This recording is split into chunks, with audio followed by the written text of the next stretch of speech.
My precious children of God, I will welcome all of you to this program and I greet each one of you in the name of our Lord and Savior Jesus Christ. ನನ್ನ ಅಮೂಲ್ಯವಾದ ದೇವರ ಮಕ್ಕಳೇ, ನಾನು ನಿಮ್ಮೆಲ್ಲರನ್ನು ಈ ಕಾರ್ಯಕ್ರಮಕ್ಕೆ ಸ್ವಾಗತಿಸುತ್ತಾ ನಮ್ಮ ದೇವರು ರಕ್ಷಕನೂ ಆಗಿರುವ ಯೇಸು ಕ್ರಿಸ್ತನ ನಾಮದಲ್ಲಿ ವಂದಿಸುತ್ತೇನೆ.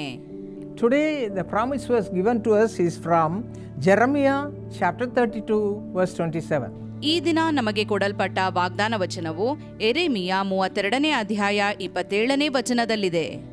Behold, I am the Lord, the God of all flesh. Is there anything too difficult for me?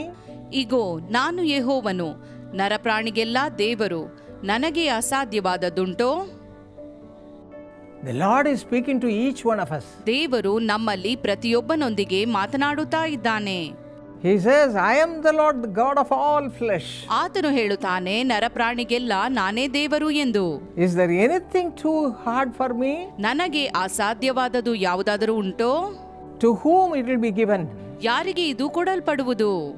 If you read Jeremiah chapter 17 verses 7 and 8, it says, Blessed is the man who trusts in the Lord.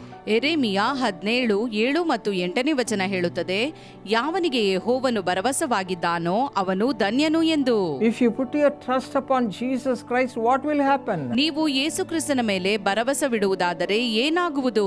That word says, For he shall be like a tree planted by the waters, which spreads out its roots by the river.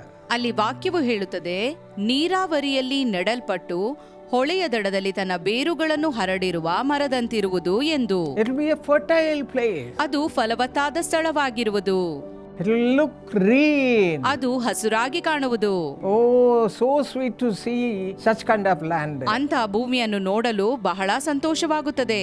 In the same way, our lives also will be blessed by the Lord. ಇದೇ ರೀತಿಯಲ್ಲಿ ನಮ್ಮ ಜೀವಿತವೂ ಕೂಡ ದೇವರಿಂದ ಆಶೀರ್ವದಿಸಲ್ಪಡುತ್ತದೆ. In the Bible, we read about Abraham, Job, Daniel and so many people, how they were blessed by the Lord. ಸತ್ಯವೇದದಲ್ಲಿ ಅಬ್ರಹಾಮನ ಬಗ್ಗೆ, ಯೋಬನ ಬಗ್ಗೆ, ಹೀಗೆ ಅನೇಕರ ಬಗ್ಗೆ ನೋಡುತ್ತೇವೆ, ಅವರು ಹೇಗೆ ಆಶೀರ್ವದಿಸಲ್ಪಟ್ಟರೆಂದು.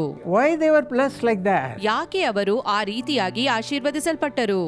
They sought him diligently. ಯಾಕಂದರೆ ಅವರು ಶ್ರದ್ಧೆಯಿಂದ ಆತನನ್ನು ಬಯಸಿದರು. See the life of David. He says, He is my shepherd. ದಾವೀದನ ಜೀವಿತವನ್ನು ನೋಡಿರಿ, ಅವನು ಹೇಳುತ್ತಾನೆ, ಯೆಹೋವನು ನನಗೆ ಕುರುಬನೆಂದು. Day and night, morning and evening, he was seeking the Lord. ಹಗಲು ರಾತ್ರಿ ಮುಂಜಾನೆ ಸಂಜೆ ದೇವರನ್ನೇ ಬಯಸಿದನು. Because he put his complete trust upon the Lord, his life became a fertile one. ಅವನು ದೇವರಲ್ಲಿಯೇ ಸಂಪೂರ್ಣ ಭರವಸೆ ಬಿಟ್ಟದ್ದರಿಂದ ಅವನ ಜೀವಿತವು ಫಲದಾಯಕವಾಯಿತು. Like a fruit yielding tree. ಫಲ ಕೊಡುವ ವೃಕ್ಷದಂತಾಯಿತು. You can also be blessed. ನೀವು ಕೂಡ ಆಶೀರ್ವದಿಸಲ್ಪಡಬಹುದು.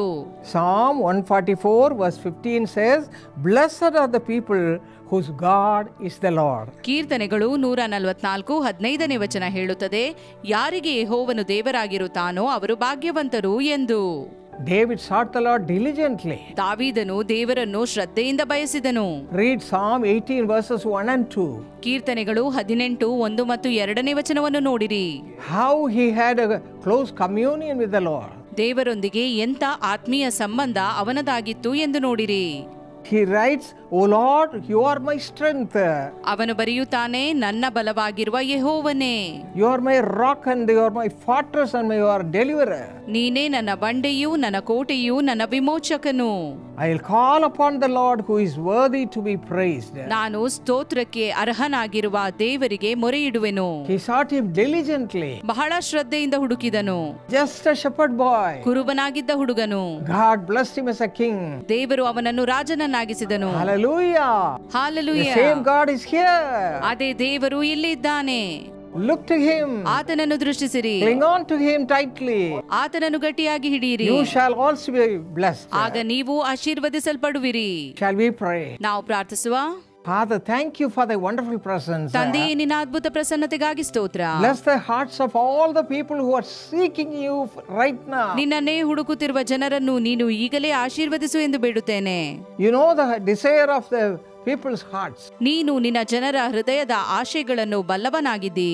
Those who seek you right now, let them be blessed, Father. ಯಾರು ಈಗಲೇ ನಿನ್ನನ್ನು ಹುಡುಕುತ್ತಿದ್ದಾರೋ ಅವರನ್ನು ಆಶೀರ್ವದಿಸು ದೇವರೇ. Let them be blessed like David. ದಾವೀದನಂತೆ ಅವರು ಆಶೀರ್ವದಿಸಲ್ಪಡಲಿ. Thank you, Lord, for their wonderful presence. ನಿನ್ನ ಅದ್ಭುತ ಪ್ರಸನ್ನತೆಗಾಗಿ ಸ್ತೋತ್ರ ದೇವರೇ. In Jesus' name we pray. ಯೇಸುವಿನ ನಾಮದಲ್ಲಿ ಬೇಡಿದ್ದೇವೆ. Amen. Amen.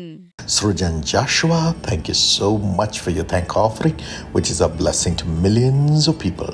ಸೃಜನ್ ಜೋಶ್ವಾ, ನಿಮ್ಮ ಕೃತಜ್ಞತಾ ಕಾಣಿಕೆಗಾಗಿ ವಂದನೆಗಳು. ಅದು ಲಕ್ಷಾಂತರ ಜನರಿಗೆ ಆಶೀರ್ವಾದವಾಗಿದೆ. According to Proverbs 2:6, may the Lord give you wisdom, the knowledge and understanding that comes from his mouth come to you. ಜ್ಞಾನೋಕ್ತಿಗಳು 2:6 ಪ್ರಕಾರ ದೇವರು ಜ್ಞಾನವನ್ನು, ವಿದ್ಯೆಯನ್ನು, ತಿಳುವಳಿಕೆಯನ್ನು ಅನುಗ್ರಹ ಮಾಡಲಿ ಮತ್ತು ಆ ಕೃಪೆಯಿಂದ ನಿಮ್ಮನ್ನು ತುಂಬಲಿ. Father, prosper Srujan and Samarth with great success in their studies and let this verse be fulfilled in their lives. ತಂದೆಯ ಸೃಜನ್ ಮತ್ತು ಸಮರ್ಥ ಅವರನ್ನು ಅಭಿವೃದ್ಧಿಗೊಳಿಸು, ವ್ಯಾಸಂಗದಲ್ಲಿ ಯಶಸ್ವಿಯನ್ನು ಅನುಗ್ರಹ ಮಾಡು, ಈ ವಾಕ್ಯ ಅವರ ಜೀವಿತದಲ್ಲಿ ನೆರವೇರಲಿ.